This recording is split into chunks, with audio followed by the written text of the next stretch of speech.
Chemistry, Chapter 1, Matter and its Composition. So let's see the quick review of Chapter 1.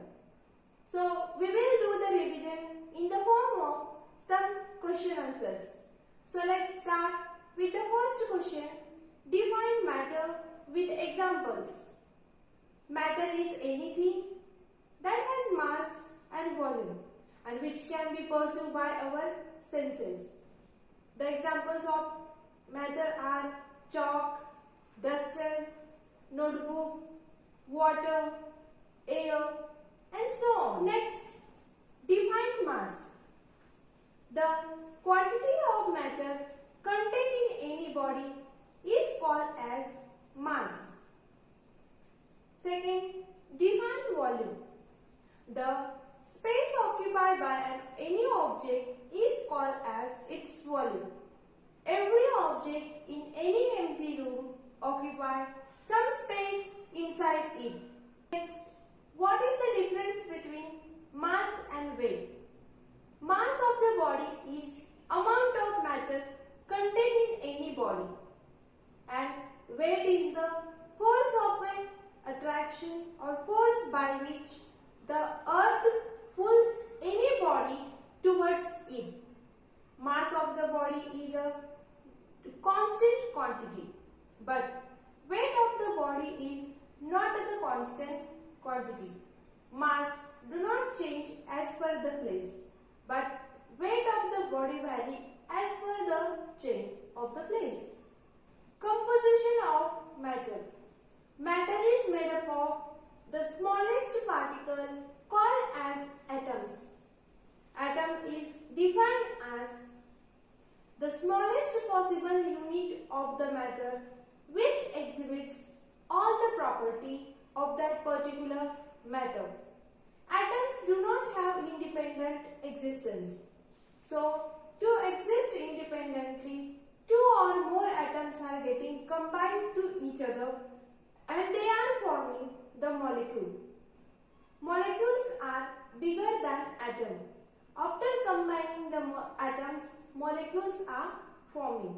For example, if two oxygen atoms will get combined, there will be formation of oxygen molecule, that is O2.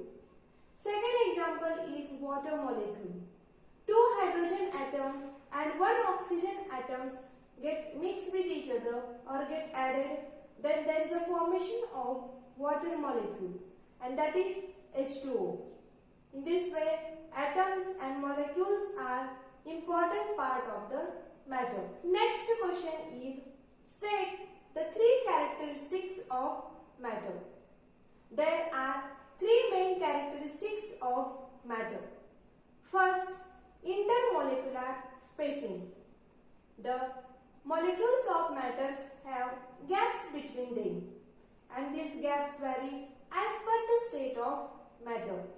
And the spacing between two or more molecules of matter is called as intermolecular spacing. This spacing varies as per the state of matter. The property is molecules of matter are in a random motion. They are always in a continuous random motion. If you will spray the perfume in a room, the smell of a perfume will spread in entire room. This is because of particles random motion. And third characteristic is intermolecular force of attraction. There is an exist of force between two molecules of matter. So the force of attraction between two or more molecules of matter is called as the intermolecular force of attraction. And the force of attraction is vary as per the state of matter. For example, we can break the chalk very easily. This is because of intermolecular force is weak in a chalk, but we do not able to break the duster because in the wood the intermolecular force of attraction is very strong. Next question is, define solid, liquid and gases with their examples. So first of all, solid. Solid is a state of matter with the definite shape and definite volume. The solids have fixed shape because of their molecular arrangement.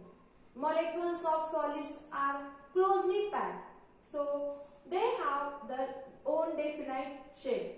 Examples of solids are stone, sugar, salt, wood, and so on. Next, liquid. Liquid is a state of matter which has definite volume but no definite shape. Liquid can take the shape of the container in which they fill. Examples of liquid are milk, water, oil.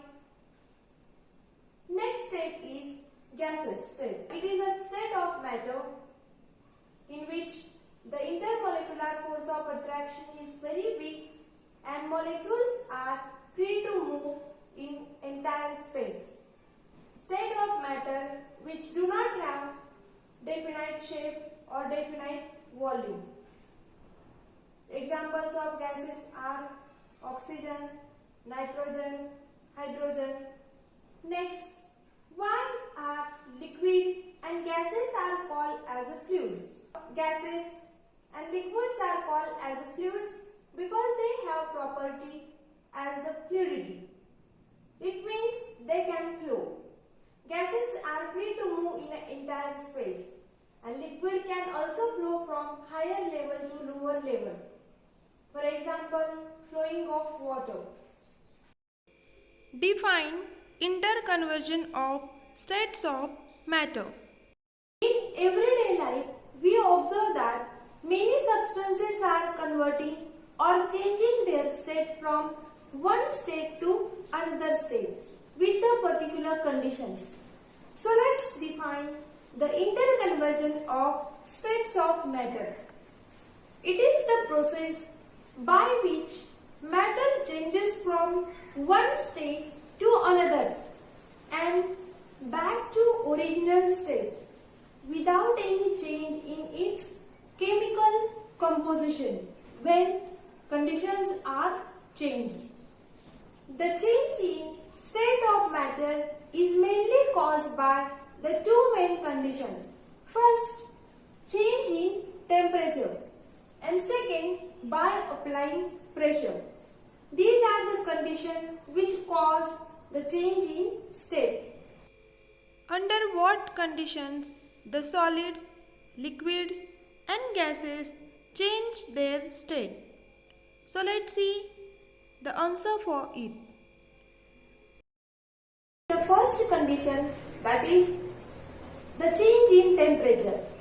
We know that water is a liquid under the ordinary condition, and if we will keep water into the refrigerator, it will cool and it starts to convert into the solid state, that is ice, at 0 degrees Celsius.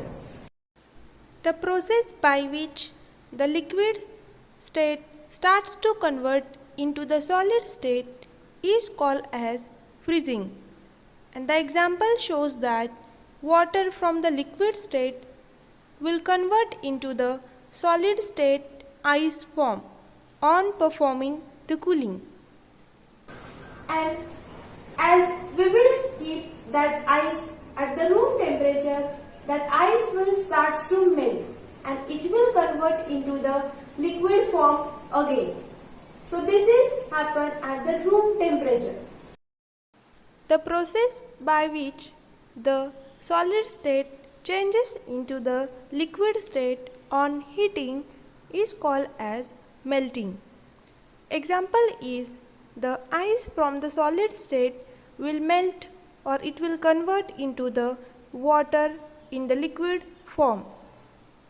This takes place at the room temperature. Suppose we will heat the liquid above 100 degrees Celsius, that liquid starts to convert into the vapor state. Water will convert into the steam. This is due to the increase in temperature. The process by which the liquid starts to convert into the gaseous state on heating is called as evaporation. The example is water starts to convert into the gaseous state. And if we will cool that steam, it will again convert back into the liquid state. The process by which gases starts to convert into the liquid state on performing cooling is called as condensation. The example is water vapor will changes into the water as a liquid form on cooling. These all the processes shows that the change in temperature results the change in states of matter. The second condition is by applying pressure. We can also change the states of matter by applying the pressure. The gases can convert it into the liquid state on application of pressure. For example, we can obtain liquid oxygen, liquid carbon dioxide and liquid LPG by compressing the gases and converting into the liquid state.